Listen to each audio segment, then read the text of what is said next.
بالظبط. أول مرة تحذر لابنك، تاني مرة تقول له خلي بالك، تالت مرة تشد ودنه، حاجات كده يعني. فساعات تبقى في شدة ودن، مش بيعاقب.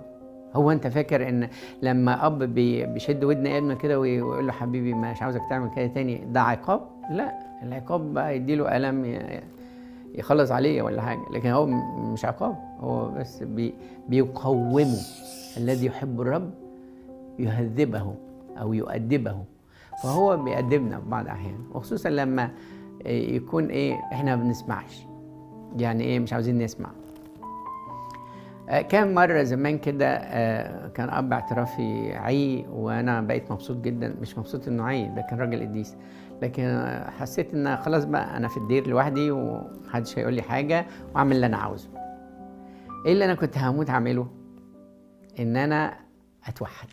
كان نفسي ومنى عيني أتوحد، لأنه ما كانش بقالي سنة ولا سنة ونص في الرهبنة، بس قلت يعني إيه اللي يمنع يعني أتوحد وأبقى قديس وحاجات مني. فرحت داخل جوه قلايتي وكاتب يافطة على الباب، محدش يجي يلمس الباب ومحدش يجي ناحيتي، أنا هبقى قديس. ودخلت، كان في مخطوطة كده بقراها للقديس ماري إسحاق السورياني تقريبا، أو حد من سمعان العمودي، حد من العتاولة يعني المتوحدين، وكان قعد 60 سنة في الوحدة، وكاتب كتاب يعني خبراته بقى، وكان بياكل ازاي ويشرب ازاي، حاجة يعني. أنا قلت أخد من الآخر عشان أكمل، مش عاوز أبدأ من الأول يعني. وفعلا بقيت أعمل كده، اكل بقى عيش وملح وعيش ناشف واحطه في الميه بالعافيه، ويعني حياه صعبه جدا. وكان سيدنا البابا ساعتها قايل لنا نهد الادوار العليا، فانا كنت كل يوم بشتغل بقى بايديا وبهد في سور كبير قوي قوي قوي ضخم كده، في الدور الثالث او الخامس، يعني ثالث من شارع وخامس من الشارع التاني. فبهد بقى فيه كل يوم واشتغل جامد جدا، والميه اشوف عدد النقط اللي هحطها في بقي، ماشي بلا ارشاد، والذين بلا مرشد يسقطون كأوراق الشجر. لكن انا عاوز ابقى قديس. فجالي ابونا من الكبار قعد يخبط عليا، افتح يا ولدي يا ولدي، افتح يا ولدي. اضطريت افتح. طبعا انا كنت عامل نفسي ان انا عايش الصمت، يعني فضيلة الصمت، مش عاوز اتكلم يعني. بس هو قال اتكلم معايا يا ابني. قلت له نعم يا ابونا، تحت امرك. فقال لي انت بتموت نفسك ليه يا ولدي؟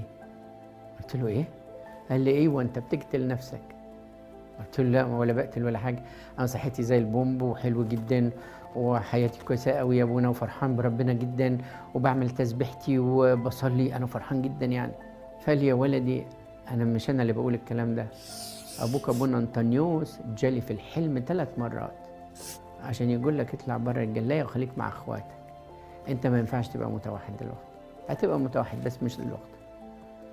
فقلت له ابونا انا حابب الحياه دي وفرحان وطبعا انا هموت اقول له، انا مستني اب اعترافي ياكد لما يشوفني قديس كده يقول لي كمل يعني، بس مش قادر اقول له هو مش اب اعترافي. فقال لي يا ولدي ابوك انطونيوس ظهر لي 3 مرات يا ولدي، اسمع الكلام.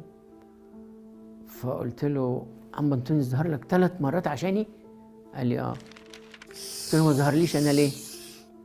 قال لي وانا مالي يا ولدي، يظهر اللي عاوز يظهر له. قلت له اه، بس طب انا مبسوط يا ابونا، انا حلو، انا كويس يعني. قال لي لا يا ولدي، انت ماشي بلا ارشاد، فاسمع الكلام واطلع دلوقتي. فالمهم مش هسمع الكلام، هو ربنا بعت لي رساله. فقلت له طب يا ابونا نصلي 3 ايام ونصوم، وانا طبيعي صايم وبصلي، الراجل المسكين ده هو اللي هيصوم معايا يعني. نصوم انا وقدسك 3 ايام، وبعد 3 ايام عاوز ربنا يديني انا علامه واضحه جدا اطلع من القلايه، لو ما ادانيش العلامه مش طالع. قال لي مش كفايه يا ولدي ابوك انطونيوس ظهر لي؟ قلت له ظهر لك انت، ما ظهرليش انا. انا ما عنديش مانع لو ظهر لي انا تاني، ماشي اوكي، واحد من الملائكه ماشي، اي حاجه يعني، اي علامه واضحه ربنا يديها لي، يقول لي اطلع من القلايه. قال لي خلاص يا ولدي، دام مش عاجباك العلامه الاولانيه نصلي ربنا يديك علامه تاني. وفعلا قعدنا نصلي 3 ايام، وانا كنت بصلي بلجاجه، وابونا طبعا كان بيصلي لي بعد 3 ايام ربنا اداني علامه واضحه جدا، القلايه كلها وقعت عليا. 3 ادوار، كنت هموت. الست العذراء انقذتني بمعجزه كده، وقعتني بعيد عن الالالي خالص، بس عشان تفكرني ففي لوج كبير كده، خشبه كبيره قوي، قعدت تلف تلف تلف وراح خبطاني على ظهري، خلتني ما اقدرش اقف. فخدوني في عربيه عشان ينزلوني القاهره لقداسه البابا شنوده وكده، وعشان يودوني المستشفى. فهم بيحطوني في العربيه، جالي ابونا جاري وقال لي العلامه واضحه يا ولدي. قلت له واضحه يا ابونا، انا كنت هموت يا ابونا، ده مش قادر اقف، شايف ظهري بايظ خالص. قال لي ما انت يا ولدي ما سمعتش العلامه الاولانيه وطلبت علامه تانية، ربنا اداها لك. طلعت مش من القلايه، طلعت من الدير كله، وطلعت ساعتها رحت القاهره وقعدت اتعالج 2 3 وبعدين قداسه البابا قال لي خليك معايا، وفضلت معاه بتاع سنه تقريبا، ولولا ما رجعت تاني للدير.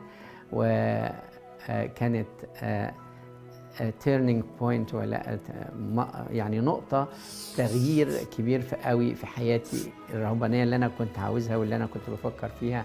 ربنا عمل